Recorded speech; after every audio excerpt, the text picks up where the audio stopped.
तो स्टूडेंट्स, अगर हम बात करें डायरेक्शन ऑफ मैग्नेटिक फील्ड की, तो direction of magnetic field calculate करने के लिए हम यूज़ करते हैं राइट हैंड थंब रूल। इस रूल के अकॉर्डिंग अगर हम अपने राइट हैंड के थंब को करंट की डायरेक्शन में रखें और देन फिंगर्स को रोटेट करवाएं, तो हमारी फिंगर्स की जो रोटेशन है वो इंडिकेट करती है direction of the magnetic field को। अब हमें इस एक डायग्राम में दो वायर्स दिखा रखी हैं जिसको हम टॉप से ऑब्जर्व कर रहे हैं। तो यहाँ पे जो लेफ्ट वाली वायर है इसमें देखो तो करंट हमारे पास में अपवर्ड जा रहा है। तो अगर आप अपने राइट हैंड के थंब को अपवर्ड पॉइंट करो और देन अपनी फिंगर्स को रोटेट करवाओ, तो फिंगर्स की जो रोटेशन है वो बनेगी एंटी क्लॉकवाइज, जो कि हमारी मैग्नेटिक फील्ड की डायरेक्शन होगी। इसी तरह से जो राइट साइड पर डायग्राम है उसमें जो करंट है वो फ्लो कर रहा है डाउनवर्ड। तो अगर हम अपने राइट हैंड के थंब को डाउनवर्ड रखें एंड देन अपनी फिंगर्स को रोटेट करवाएं, तो मैग्नेटिक फील्ड हमारे पास में बनती है क्लॉकवाइज। यानी कि टॉप से ऑब्जर्व करने पर अगर जो करंट है वो अपवर्ड फ्लो कर रहा है तो मैग्नेटिक फील्ड बनती है एंटी क्लॉकवाइज, एंड अगर करंट डाउनवर्ड फ्लो कर रहा है तो मैग्नेटिक फील्ड बनती है क्लॉकवाइज। अगर आपसे यही एमसीक्यू पूछा जाए कि आप इन्हीं वायर्स को बॉटम से ऑब्जर्व कर रहे हो, तो आप ये जो पैटर्न्स हैं हमारे पास में इनको रिवर्स कर दोगे, एंटी क्लॉकवाइज को क्लॉकवाइज और क्लॉकवाइज वाले को एंटी क्लॉकवाइज, तो हमारा राइट ऑप्शन बन जाएगा वहाँ पे। तो स्टूडेंट्स, आई होप कि आपको ये पॉइंट समझ आ गया होगा। नेक्स्ट हमारे पास में है कि अगर हम मैग्नेटिक फील्ड के लिए ग्राफ ड्रॉ करें तो वो ग्राफ किस तरह से बनता है। अगर हम बात करें मैग्नेटिक फील्ड के करंट के साथ रिलेशनशिप की, तो हम जानते हैं कि उसका डायरेक्ट रिलेशनशिप है। तो इसका जो ग्राफ है वो एक स्ट्रेट लाइन बनेगा, क्योंकि जैसे जैसे हम करंट को इंक्रीज़ करेंगे वैसे वैसे मैग्नेटिक फील्ड की स्ट्रेंथ भी इंक्रीज़ करती है। इसी तरह से अगर हम इसका ग्राफ ड्रॉ करते हैं डिस्टेंस के लिहाज से, तो क्योंकि मैग्नेटिक फील्ड का डिस्टेंस के साथ में इन्वर्स रिलेशनशिप है, तो डिस्टेंस के इंक्रीज़ होने से जो मैग्नेटिक फील्ड की स्ट्रेंथ है वो डिक्रीज़ करती जाएगी। तो ये था हमारे पास में magnetic field due to a straight wire. अब नेक्स्ट हमारे पास में आता है कि अगर आप इसी वायर को बेंड कर दो, एक सर्कल बना दो, एक लूप बना दो, तो इसकी जो मैग्नेटिक फील्ड है वो किस तरह से बनती है। तो इसके लिए हमारे पास में फॉर्मूला होता है B is equal to mu not I divided by 2R। ये सिमिलर है एक स्ट्रेट वायर के मैग्नेटिक फील्ड के, लेकिन इसकी डिनोमिनेटर में जो पाई का फैक्टर है वो एब्सेंट है। तो ये हमारे पास में होता है एक सर्कुलर लूप के लिए फॉर्मूला इसका। अब नेक्स्ट हमारे पास में स्टूडेंट्स है magnetic field due to a solenoid. अगर हम यहाँ पे बात करेंगे सोलेनॉइड क्या होती है, तो अगर आप अपनी स्ट्रेट वायर को एक सिंगल लूप के बजाय बहुत सारे लूप्स में टर्न्स कर दो, उसके बहुत सारे टर्न्स बना दो, तो ये जो कॉइल है इसको कहते हैं सोलेनॉइड। यानी कि ये आपको दिखने में कुछ इस तरह से नज़र आएगी। जब इसके अंदर से हम करंट पास करवाते हैं तो इसके अंदर एक मैग्नेटिक फील्ड जनरेट होता है, जो कि एक बार मैग्नेट की तरह होता है। इसका एक नॉर्थ पोल बनता है और एक इसका साउथ पोल बनता है। इसके आउटसाइड का जो फील्ड अगर आप देखोगे तो ये नॉर्थ से साउथ की तरफ जा रहा है, यानी कि लेफ़्ट से राइट। लेकिन इसके इनसाइड अगर आप देखो जहाँ पे वायर्स दिखा रखी हैं, तो यहाँ पे हमारा जो फील्ड है वो साउथ टू नॉर्थ है। तो inside the solenoid magnetic field south से नॉर्थ, और आउटसाइड द सोलेनॉइड जो मैग्नेटिक फील्ड है वो नॉर्थ टू साउथ होता है। अब स्टूडेंट्स, यहाँ पे हमारे पास में पूछा जाता है कि इनसाइड द सोलेनॉइड जो मैग्नेटिक फील्ड है वो किस तरह का होता है। तो इनसाइड द सोलेनॉइड आप देखो तो जितनी भी फील्ड लाइन्स है वो बड़ी क्लोज हैं एक दूसरे के, तो एक स्ट्रॉन्ग और यूनिफॉर्म मैग्नेटिक फील्ड जनरेट होता है। लेकिन अगर हम बात करें आउटसाइड द सोलेनॉइड की, तो वहाँ पे लाइंस की स्पेसिंग दूर है, यानी कि यहाँ पर जो फील्ड हमारा है वो वीक बनेगा और निग्लिजिबल होता है कि उसको हम इग्नोर कर सकते हैं। तो ये हमारे पास में फील्ड है ड्यू टू सोलेनॉइड। अगर मैथमेटिकली हम इसके फॉर्मूले की बात करें, तो magnetic field due to solenoid का फॉर्मूला होता है B is equal to mu naught N I. तो म्यू नॉट तो हम पहले डिस्कस कर चुके हैं कि ये हमारे पास में परमिएबिलिटी कांस्टेंट है। लेकिन यहाँ पे जो n है, स्मॉल n, ये होता है number of turns per unit length. यानी कि हमारी जो एक स्ट्रेट वायर थी, आपने उसको कितने टर्न्स दिए हैं यूनिट लेंथ के केस में, तो capital N divided by capital L, ये हमारे पास में होता है number of turns per unit length, जिसका जो यूनिट है वो पर मीटर बनेगा। अब स्टूडेंट्स, यहाँ पे अगर ये फार्मूला अगर आप स्मॉल n की वैल्यू अपने फार्मूले में रिप्लेस करोगे ना, तो आप देखोगे कि मैग्नेटिक फील्ड का टोटल नंबर ऑफ टर्न्स के साथ में डायरेक्ट रिलेशनशिप है। यानी कि जब हम नंबर ऑफ टर्न्स को इंक्रीज़ करते हैं तो मैग्नेटिक फील्ड की जो स्ट्रेंथ है वो भी इंक्रीज़ होती है। इसी तरह से इसका total length of the wire के साथ में इन्वर्स रिलेशनशिप है।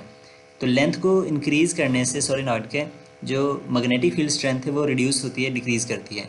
यानी कि अगर हम नंबर ऑफ टर्न्स को डबल करेंगे तो मैग्नेटिक फील्ड की स्ट्रेंथ डबल हो जाएगी। लेकिन अगर हम लेंथ ऑफ सोलेनॉइड को डबल करेंगे तो जो मैग्नेटिक फील्ड है वो पहले से हाफ हो जाएगी। तो ये है magnetic field due to a solenoid. Next हमारे पास में है magnetic field due to a toroid. अब स्टूडेंट्स, हमारे पास में ना हमारी जो पीटीबी की बुक है उसमें डायरेक्टली टोरॉइड का टॉपिक इंक्लूड नहीं है। लेकिन एमडी कैट के अंदर इसका एक एमसीक्यू आया था जो आगे हम डिस्कस करेंगे यहाँ पे। तो सबसे पहले समझते हैं कि टोरॉइड होती क्या है। तो अगर यही हमारी जो सोलेनॉइड है, इसको हम दोनों साइड से पकड़ के आपस में जोड़ दें तो एक सर्कल बनेगा। तो एक सर्कुलर फॉर्म में जो सोलेनॉइड होती है इसको टोरॉइड का नाम दिया जाता है, जो कि दिखने में कुछ इस तरह से नजर आएगी आपको। अब इसके ऊपर आप देखो, इसके अंदर एक कोर मटेरियल होता है जिसके ऊपर हमने बहुत सारी वायर को लपेटा होता है सर्कल्स की फॉर्म में। तो इस टोरॉइड की मैग्नेटिक फील्ड का जो फॉर्मूला हमारे पास में है ये होता है B=μ0NI। और ये एमसीक्यू पूछा गया था एमडी कैट 2021 के अंदर कि एक टोरॉइड की मैग्नेटिक फील्ड का फॉर्मूला क्या होता है। अब स्टूडेंट्स यहाँ पे आप देखो तो फॉर्मूला तो हमें सोलेनॉइड के जैसा दिख रहा है, बट यहाँ पे ना हमारे पास में जो स्मॉल n है इसकी वैल्यू का फ़र्क होता है। तो इस केस में हमारे पास में जो स्मॉल n है वो बराबर होता है total number of turns divided by 2πr, जो बेसिकली इस सर्कल के सर्कमफेरेंस यानी कि लेंथ को शो कर रहा है 2πr। और यहाँ पे जो r है हमारे पास में ये कहलाता है मीन रेडियस या फिर एवरेज रेडियस, यानी कि उसकी इंटरनल बाउंड्री का रेडियस जैसे डायग्राम में दिखा रखा है r1 है, और इसकी जो आउटर सरफेस है उसका रेडियस r2 है। तो इनका जो एवरेज रेडियस होगा यानी इस कोर के मिड तक, ये हमारे पास में इसका कहलाता है मीन रेडियस, जो कि यहाँ पे r के इक्वल है। तो ये हमारे पास में छोटा सा एक टच है टोरॉइड का, इसको भी जहन में रखिएगा क्योंकि ये एमसीक्यू आपसे एक बार पूछा जा चुका है। स्टूडेंट्स, अब हम डिस्कस करेंगे डायरेक्शन ऑफ मैग्नेटिक फील्ड के बारे में कुछ की कॉन्सेप्ट्स। तो मैग्नेटिक फील्ड ना हमारे पास में एक वेक्टर क्वांटिटी होती है, और एक स्ट्रेट वायर के लिए क्योंकि ये सर्कल्स की फॉर्म में बनती है तो इसकी जो डायरेक्शन है वो हमेशा अलोंग द टेंजेंट होती है। अब यहाँ पे हमारे पास अक्सर एमसीक्यूज पूछे जाते हैं इन डायरेक्शंस के लिहाज से, नॉर्थ, साउथ, ईस्ट या वेस्ट के लिहाज से। अब यहाँ पे जब भी हमने ना इन डायरेक्शंस को पेपर पर दिखाना है, पेज पर दिखाना है, तो हमारा जो नॉर्थ है वो हमेशा टॉप पर आप दिखाओगे, जो साउथ है वो हमेशा बॉटम पे, राइट पे ईस्ट और लेफ्ट में हमेशा वेस्ट होता है। अब यहाँ पे लेट्स से कि उसने बोला है कि वायर है जिसमें जो करंट है वो टूवर्ड्स नॉर्थ फ्लो कर रहा है, और इस वायर के अबव आपने एक पॉइंट कंसिडर कर लिया। तो ये बताओ यहाँ पर डायरेक्शन ऑफ मैग्नेटिक फील्ड क्या होगी। तो स्टूडेंट्स, अगर आप यहाँ पे मैग्नेटिक फील्ड की पैटर्न ड्रॉ करो बाय राइट हैंड रूल, तो ये क्योंकि करंट अपवर्ड फ्लो कर रहा है तो जो मैग्नेटिक फील्ड है वो बनेगी एंटी क्लॉकवाइज कुछ इस तरह से। अब हमारे पास में ये जो पॉइंट है जहाँ पर हमें डायरेक्शन ऑफ मैग्नेटिक फील्ड बतानी है, आप यहाँ पर एक टेंजेंट ड्रॉ करो तो वो कुछ इस तरह से नज़र आएगा। अब ये जो टेंजेंट है वो पॉइंट कर रहा है टूवर्ड्स ईस्ट, तो हमारी जो मैग्नेटिक फील्ड है अबव द वायर उसकी डायरेक्शन टुवर्ड्स ईस्ट बनेगी। अगर यही एमसीक्यू आपसे पूछा जाए कि बिहाइंड द वायर उसकी डायरेक्शन क्या होगी या फिर बिलो द वायर उसकी डायरेक्शन क्या होगी, तो हम कहेंगे बिलो द वायर जब टेंजेंट ड्रॉ करें तो वो वेस्ट की तरफ बनेगा, तो हमारी जो डायरेक्शन ऑफ मैग्नेटिक फील्ड है वो भी टुवर्ड्स वेस्ट बन जाएगी। इसी तरह से अगर हम वायर को हॉरिजॉन्टल ड्रॉ कर लें जिसमें जो करंट है वो टुवर्ड्स ईस्ट फ्लो कर रहा है कुछ इस तरह से, अब इसमें भी वही एमसीक्यूज कि अबव द वायर और behind the wire magnetic field की डायरेक्शन क्या होगी। तो स्टूडेंट्स, इसके अबव अगर आप एक पॉइंट कंसिडर कर लो तो ये वो पॉइंट है जहाँ पे आपको डायरेक्शन ऑफ फील्ड बतानी है। तो सबसे पहले आपने क्या करना है, इसकी मैग्नेटिक फील्ड को ड्रॉ करना है यहाँ पे पेपर के ऊपर। तो जब हम इसकी ड्रॉ करेंगे magnetic field by right hand rule, तो ये बनेगी कुछ इस तरह से एंटी क्लॉकवाइज डायरेक्शन में। अब स्टूडेंट्स, यहाँ पे जहाँ वो पॉइंट जो हमने कंसिडर किया है जहाँ पे आपको मैग्नेटिक फील्ड की डायरेक्शन बतानी है अबव द वायर, तो जब हम यहाँ पे एक टेंजेंट ड्रॉ करेंगे तो उसकी जो डायरेक्शन है वो बनेगी टुवर्ड्स साउथ। तो हमारी जो मैग्नेटिक फील्ड है यहाँ पर अबव द वायर वो बन जाएगी साउथ की तरफ। यही एमसीक्यू आपसे पूछा जाता है बिहाइंड द वायर या बिलो द वायर के लिए, तो जब वहाँ पर आप टेंजेंट ड्रॉ करोगे तो वो बनेगा टुवर्ड्स नॉर्थ, तो हमारी जो मैग्नेटिक फील्ड की डायरेक्शन है वो टुवर्ड्स नॉर्थ बन जाएगी। तो इस तरह से एमसीक्यूज आपके पास में आते हैं और पूछे जाते हैं अक्सर पेपर्स के अंदर। तो सिंपली आपने ये कॉन्सेप्ट याद रखना है कि डायरेक्शंस को किस तरह से दिखाना है और टेंजेंट किस तरह से ड्रॉ करना है। तो आई होप कि आपके जो एमसीक्यूज हैं वो क्लियर हो जाएंगे यहाँ पे भी। नेक्स्ट हमारे पास में आता है magnetic force between two parallel conductors, यानी कि जब हम दो वायर्स की बात करते हैं जिनमें जो करंट है वो सेम डायरेक्शन में फ्लो कर रहा हो तो इनके बीच में अट्रैक्शन होती है। अब ये किस तरह से होती है इस लॉजिक को भी समझते हैं, लेकिन इससे पहले इसको ना याद रखने एक छोटा सा ट्रिक बताता हूँ। अब ये सपोज कर लो कि ये जो हमारा करंट है ना, ये दो दोस्त हैं। अगर दो दोस्त सड़क के किनारे जा रहे हैं तो ज़ाहिर बात है उनमें गपशप हो जाएगी, यानी कि उनके दरमियान दोस्ती होगी, अट्रैक्शन हो जाएगी। तो जब भी हमारी दो कंडक्टर्स के दरमियान करंट की डायरेक्शन सेम होगी तो वहाँ पर हमेशा अट्रैक्शन, लेकिन जब अपोजिट होंगे यानी कि एक राइट में जा रहा है दूसरे लेफ्ट में जा रहा है तो उनके दरमियान क्या होगा, हमेशा रिपल्शन। तो सेम करंट्स के लिए अट्रैक्शन और अपोजिट करंट्स के लिए क्या होगी यहाँ पे, रिपल्शन। सबसे पहले तो आपने ये बात याद रखनी है। अब इसका रीज़न देखते हैं। तो स्टूडेंट्स, अगर आप बात करो लेफ़्ट वाली वायर की, जिसमें जो करंट है अपवर्ड जा रहा है, तो इसकी जो मैग्नेटिक फील्ड आप जब आप ड्रॉ करोगे बाय राइट हैंड रूल, तो ये भी एंटी क्लॉकवाइज बनेगी। सेम इसी तरह से राइट साइड वाली जो फील्ड है वो भी एंटी क्लॉकवाइज बनेगी। लेकिन अगर आप देखो इनके मिड पॉइंट के ऊपर, तो ये देखो इस पॉइंट के ऊपर हमारी जो मैग्नेटिक फील्ड है ना, एक वायर की वजह से वो जा रही है इनवर्ड और दूसरी वायर की वजह से वो आ रही है आउटवर्ड, यानी दोनों की डायरेक्शन अपोजिट है। तो यहाँ पर दोनों फील्ड्स एक दूसरे के साथ कैंसिल आउट हो जाएंगे, तो यहाँ पे जो रिजल्टेंट फील्ड हमारा बनेगा वो वीक हो जाएगा। लेकिन साइड्स का जो मैग्नेटिक फील्ड है उस पर कोई फ़र्क नहीं पड़ेगा, तो वो फील्ड हमारे पास में स्ट्रॉन्ग रहेगा। तो उस स्ट्रॉन्ग फील्ड की वजह से इसके ऊपर एक फोर्स लगेगी, तो दोनों वायर जो हैं वो इनवर्ड पुल हो जाएंगी, यानी कि इनके दरम्यान में अट्रैक्शन होती है। सिमिलरली अगर आपसे बोला जाए कि दो वायर्स हैं जिनमें जो करंट की डायरेक्शन है वो अपोजिट है, तो वो एक दूसरे को रिपेल करती हैं, तो ये लॉजिक हमने बता दिया कि दो दोस्त अगर अपोजिट डायरेक्शन में मूव करेंगे तो उनमें रिपल्शन ही होगी। पर इसका लॉजिक देखो क्या होता है। अगर हमारे पास में राइट वाली वायर में जो करंट है वो डाउनवर्ड जा रहा है और लेफ्ट वाली वायर में करंट अपवर्ड जा रहा है, तो लेफ्ट वाली वायर का जो मैग्नेटिक फील्ड है वो तो बनेगा एंटी क्लॉकवाइज, लेकिन राइट वाली वायर का जो फील्ड है डाउनवर्ड करंट की वजह से वो बनेगा क्लॉकवाइज। तो अगर आप बिटवीन द वायर्स देखो तो दोनों का मैग्नेटिक फील्ड डायरेक्शन सेम है, यानी कि दोनों की वजह से जो मैग्नेटिक फील्ड है वो इनवर्ड जा रहा है, सेम डायरेक्शन में है, तो ये दोनों फील्ड यहाँ पर एडअप हो जाएंगे। तो यहाँ पे जो रिजल्टेंट मैग्नेटिक फील्ड है वो स्ट्रॉन्ग हो जाएगा, लेकिन साइड्स का जो फील्ड है क्योंकि सिंगल फील्ड है तो वो हमारे पास में वीक रहेगा। अब यहाँ पे फोर्स लगेगी स्ट्रॉन्गर पार्ट से वीकर की तरफ, तो यहाँ पे एक आउटवर्ड फोर्स लगेगी और ये दोनों वायर्स एक दूसरे से दूर दूर हो जाएंगे, यानी रिपेल हो जाएंगे। तो जब दो वायर्स में करंट की डायरेक्शन सेम होती है, between the wire magnetic field weak होने की वजह से अट्रैक्शन, और जब दो वायर्स में करंट की डायरेक्शन अपोजिट होती है तो दरमियान में स्ट्रॉन्ग फील्ड बनने की वजह से रिपल्शन होती है। तो ये है इनका लॉजिक जिसको आपने यहाँ पे कैरी करना है।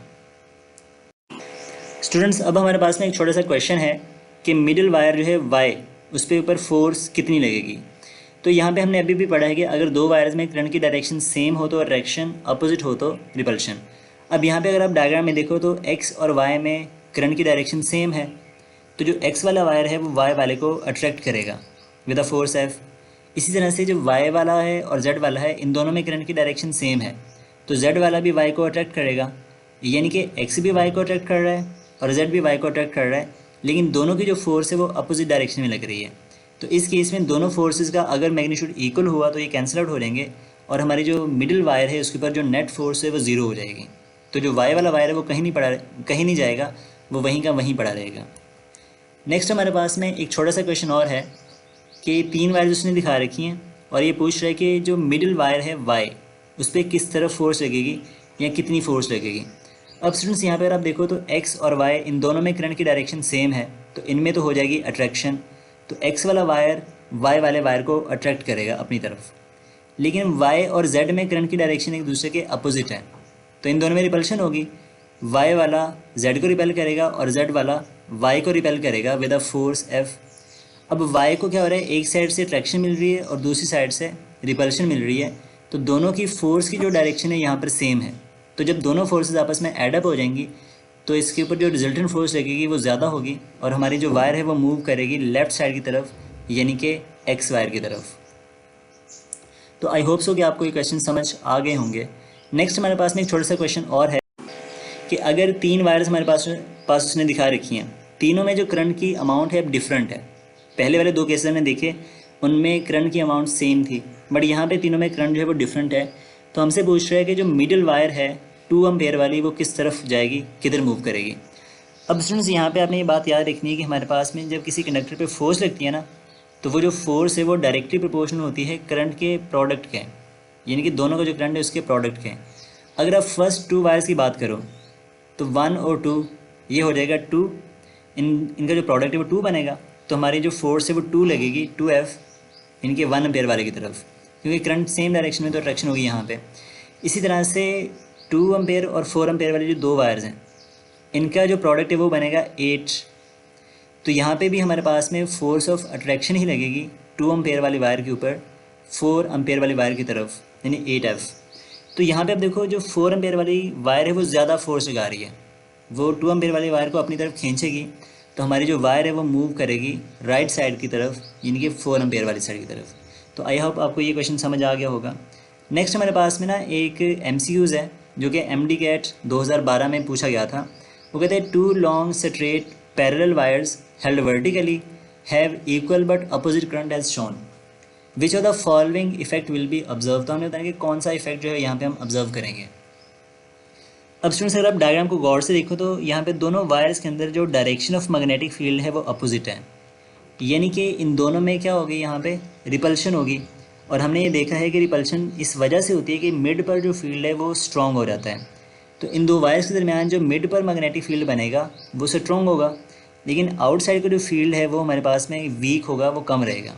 तो इन वायर्स के ऊपर एक फोर्स है कि अब आउटवर्ड डायरेक्शन में, तो अगर दोनों वायर्स में करंट की अमाउंट सेम है तो हमारे पास में पॉइंट एक्स और पॉइंट जेड का जो मैग्नेटिक फील्ड है वो सेम होगा, और पॉइंट वाई का जो मैग्नेटिक फील्ड है वो स्ट्रॉन्गर होगा। तो यहाँ पर आप बात करो अल्फ़ा ऑप्शन की, तो वो कहते हैं magnetic field at X is stronger than at Y and Z, ये रॉन्ग ऑप्शन है।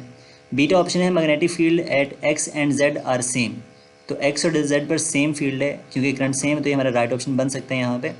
बाकी जो दोनों ऑप्शन हैं वो भी एक्यूरेट नहीं है, आप उनको पढ़ लीजिए यहाँ पे। तो हमारा जो एमसीक्यू के अकॉर्डिंग ऑप्शन है वो बीटा बनेगा। तो स्टूडेंट्स ये था हमारा आज का लेक्चर, आई होप कि आपको समझ आया हो। तो कैसा लगा आपको ये सारे का सारा लेक्चर, आप हमें कमेंट बॉक्स में ज़रूर बताना, और ये भी बताइएगा कि नेक्स्ट कौन सा चैप्टर होना चाहिए क्रैश कोर्स में।